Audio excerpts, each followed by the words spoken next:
Olá, sejam todos muito bem-vindos. Eu sou o professor Guilherme Alves de Melo Franco, especialista em Direitos Material e Processual do Trabalho e Previdenciário pela Universidade Estácio de Sá do Rio de Janeiro. Formado em Direito pela Faculdade de Direito da Universidade Federal de Juiz de Fora, Minas Gerais. Estou a desenvolver no meu canal do YouTube, Guilherme Alves de Melo Franco Estudar Direito, um curso gratuito sobre os direitos material e processual do trabalho, que tem por objetivo o estudo da consolidação das leis do trabalho, artigo por artigo, e como livro base os meus comentários à reforma trabalhista. Lei 13.467, de 13 de julho de 2017, lançados pela editora Juruá de Curitiba, no Paraná, no ano de 2021. Essa é a nossa aula de número 225 desse nosso curso gratuito sobre os direitos material e processual do trabalho. E nela estaremos a desenvolver nossos entendimentos a respeito dos artigos 633, 634, 635 e 636 da Consolidação das Leis do Trabalho, que continuam a jornada jusoperária brasileira a respeito da fiscalização do trabalho. Nesse sentido, nos diz o artigo 633 da Consolidação das Leis do Trabalho que os prazos para defesa ou recurso poderão ser prorrogados, de acordo com o despacho expresso da autoridade competente, quando o autuado residir em localidade diversa daquela onde se achar essa autoridade. Portanto, os prazos para defesa ou recurso são os prazos previstos normalmente na legislação específica a respeito da ação fiscal. Para os processos administrativos. Todavia, havendo um despacho expresso da autoridade competente, nas hipóteses em que o autuado residir em localidade diversa daquela onde se achar essa autoridade, estes prazos poderão ser prorrogados e, portanto, passa a valer o que determina esse despacho expresso da autoridade competente com relação aos prazos para a defesa ou recurso. Nos diz o artigo 634, seletista, que na falta de disposição especial, a imposição das multas incumbe às autoridades regionais competentes em matéria do trabalho, na forma estabelecida nesse título.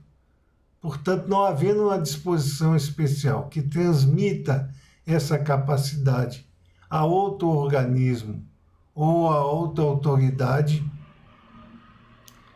a imposição das multas incumbe às autoridades regionais competentes em matéria do trabalho, na forma que estabelece esse título da Consolidação das Leis do Trabalho, que estamos a desenvolver nossos entendimentos nestas nossas aulas, desse nosso curso gratuito sobre os direitos material e processual do trabalho. Vale a regra, portanto, da competência das autoridades regionais em matéria de trabalho para impor as multas previstas neste capítulo. Havendo disposição especial em que se promova a transferência dessa competência para autoridade diferente, aí vale a regra da disposição especial. Não havendo, vale a regra imposta por esse artigo 634, seletista. Nos diz ainda o artigo 634 da Consolidação das Leis do Trabalho, dessa feita em seu parágrafo único,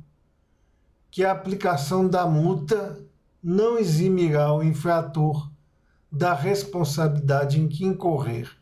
por infração das leis penais. Portanto, ainda que haja a aplicação da multa, que o infrator quite a mesma e através de uma decisão final no processo administrativo, o infrator não se eximirá da responsabilidade que incorrer por ter infringido as leis penais. Portanto, a aplicação da multa e seu pagamento não descartam a possibilidade de responsabilidade do infrator por infração das leis penais. Nos diz o artigo 635 da Consolidação das Leis do Trabalho que de toda decisão que impuser multa por infração das leis e disposições reguladoras do trabalho e não havendo forma especial de processos, caberá recurso para o diretor-geral do departamento ou serviço do Ministério do Trabalho que for competente na matéria. Portanto, de toda decisão que impuser multa nos processos administrativos por infração das leis e disposições reguladoras do trabalho, não existindo uma forma especial de processo, caberá sempre recurso para o diretor-geral do departamento ou serviço do Ministério do Trabalho que for competente na matéria. O importante aqui é que das decisões que impuserem as multas, caberá sempre recurso, seja para o diretor-geral do departamento ou serviço do Ministério do Trabalho, seja para qual autoridade for destinada a continuidade desse procedimento administrativo. Nos diz ainda o artigo 635, consolidado, dessa feita através seu parágrafo único, que as decisões serão sempre fundamentadas. Portanto, toda decisão que impuser multa por infrações de leis e disposições reguladoras do trabalho, daquelas que decidirem os recursos, todas elas deverão ser sempre fundamentadas sob pena de sua completa nulidade. Nos diz o artigo 636 da Consolidação das Leis do Trabalho que os recursos devem ser interpostos no prazo de 10 dias, contados do recebimento da notificação. Portanto, o prazo para recurso será de 10 dias, contado do recebimento da notificação, e será interposto perante a autoridade que houver imposto a multa, a qual, depois de informar a sua presença nos autos administrativos, encaminhá-los-á à autoridade de instância superior. Portanto, tal como na expressão das competências do Poder Judiciário, aqui também vale a regra da decisão de recursos pelas autoridades de instância superior. Portanto, não pode a autoridade que houver imposto a multa decidir sobre o recurso interposto pela parte a respeito da mesma, que deve encaminhar o recurso à autoridade de instância superior. Esse recurso poderá ser interposto pela parte interessada no prazo de 10 dias, contados da notificação. Nos diz ainda o artigo 636, consolidado, desta feita, através de seu parágrafo 1º, que o recurso só terá seguimento se o interessado instruir o mesmo com a prova do depósito da multa. Com relação a esse parágrafo 1º do artigo 636 consolidado, temos a informar que o mesmo encontra-se revogado tacitamente pela súmula vinculante número 21 do Supremo Tribunal Federal. Portanto, não terá mais o interessado que instruir com a prova do depósito da multa o recurso, podendo ser o mesmo movimentado, mesmo sem a prova do depósito da multa. Portanto, não é mais condição essencial para o recurso a prova do depósito da multa da qual se recorre, por força da súmula vinculante número 21 do Supremo Tribunal Federal. Nos diz o artigo 636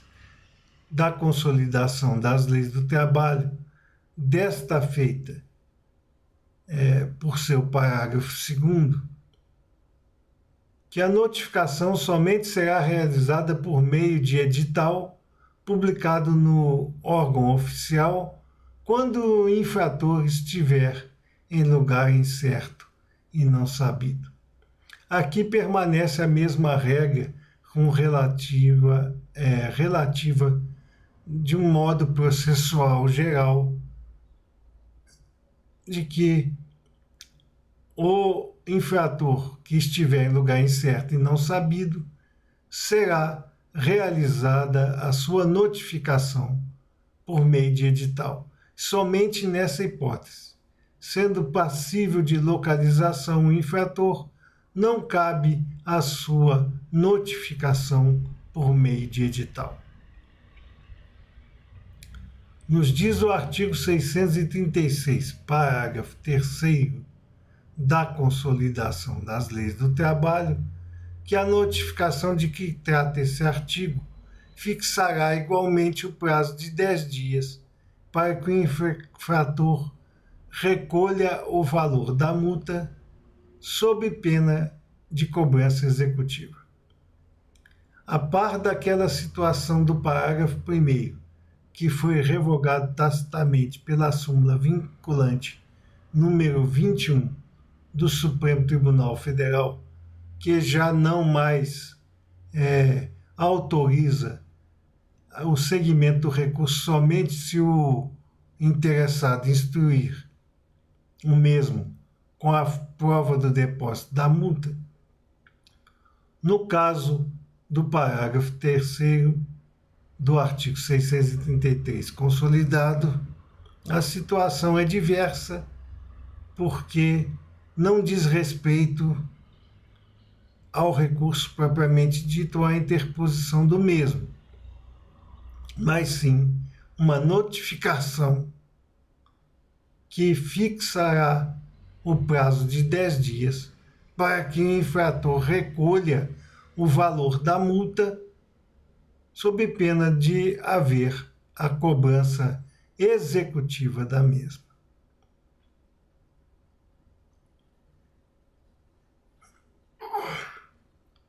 Nos diz o artigo 636, consolidado, dessa feita, de acordo com o seu parágrafo 4º, que as guias de depósito ou recolhimento serão emitidas em 3 vias e o recolhimento das multas deverá proceder-se dentro de 5 dias a repartições federais competentes, que escriturarão as receitas a crédito do Ministério do Trabalho. Aqui cabe uma observação bastante importante, que com o advento das novas tecnologias, as guias de depósito e recolhimento são emitidas virtualmente e pagas também desta maneira, de forma que não há mais a necessidade de emitir as guias de depósito ou recolhimento em 3 vias, embora o recolhimento das multas deverá proceder-se dentro dos 5 dias às repartições federais competentes. Chegada a comprovação do pagamento desta multa, as receitas serão destinadas a crédito do Ministério do Trabalho pelas repartições competentes. Nos diz ainda o artigo 636, consolidado através de seu parágrafo 5º, que a segunda via da guia de recolhimento será devolvida pelo infrator à repartição que a emitiu até o 6º dia depois de sua expedição para averbação no processo. Como já tínhamos alertado quando estudamos o parágrafo anterior, parágrafo 4º desse artigo 636 consolidado, com o advento das novas tecnologias e da situação de que todos os procedimentos atualmente são eletrônicos, não há mais necessidade de devolução da segunda via da guia de recolhimento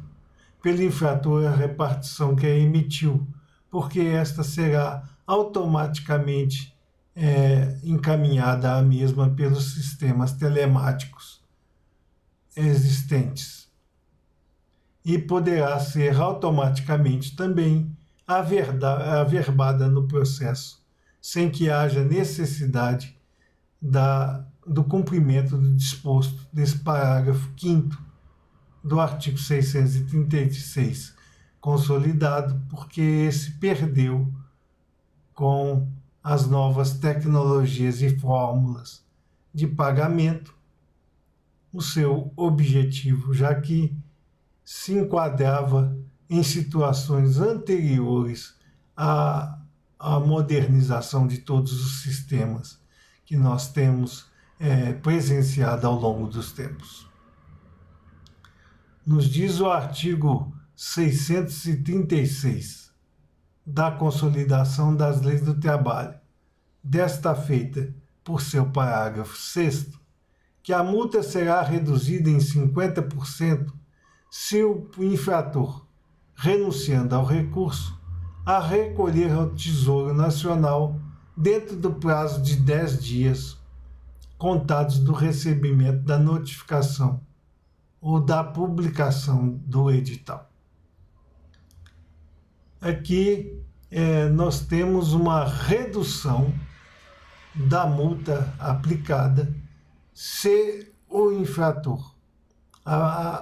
ao invés de apresentar recurso, recolher a multa ao Tesouro Nacional dentro do mesmo prazo que ele teria para recorrer,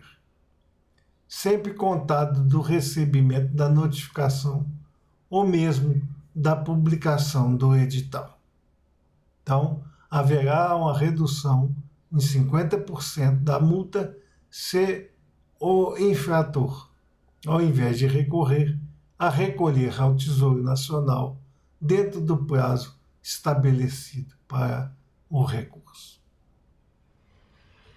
Nos diz o artigo 636, consolidado, dessa feita através de seu parágrafo 7º, que para a expedição da guia, no caso do parágrafo 6º, deverá o infrator juntar a notificação com a prova da data de seu recebimento ou a folha do órgão oficial que publicou o edital. A questão aqui também é de tecnologia, pois hoje a notificação ela é juntada automaticamente pelos meios eletrônicos com a prova da data do seu recebimento e, portanto, não há mais necessidade que para a expedição da guia, no caso da renúncia ao recurso e o pagamento reduzido em 50%, da juntada da notificação com a prova da data de seu recebimento ou a folha do órgão oficial que publicou o edital, porque estas informações serão automaticamente apresentadas ao processo administrativo, por força das modalidades telemáticas que envolvem atualmente os processos administrativos dentro do Ministério do Trabalho e Emprego. Antes, porém, de concluirmos a nossa aula de número 225 desse nosso curso gratuito sobre os direitos material e processual do trabalho, lembramos a vocês que a medida provisória número 905, de 11 de novembro de 2019, que havia instituído o contrato de trabalho verde e amarelo e alterou diversos dispositivos seletistas, inclusive em seu total com relação às atividades de fiscalização do trabalho, foi revogada pela medida provisória número 955, de 20 de abril de 2020. E, portanto, em face disso, voltaram a valer as regras anteriores à medida provisória número 905, de 11 de novembro de 2019. Por isso, o nosso curso tem se dedicado a estabelecer as suas movimentações com relação aos preceitos legais anteriores à pequena vigência da medida provisória número 905, de 11 de novembro de 2019. Estas eram as considerações que gostaríamos de fazer a vocês nessa nossa aula de número 225 desse nosso curso gratuito sobre os direitos material e processual do trabalho. E aproveitamos a oportunidade para agradecer a todos vocês a presença nessas nossas aulas e concitar àqueles que ainda não o fizeram que se inscrevam no nosso canal e deixem seus likes nas nossas aulas, porque é através destas duas atividades simples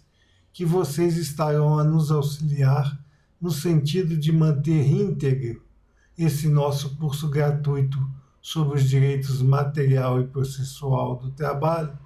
e podermos distribuir o conhecimento aqui regimentado ao maior número de pessoas possível. Muito obrigado a todos.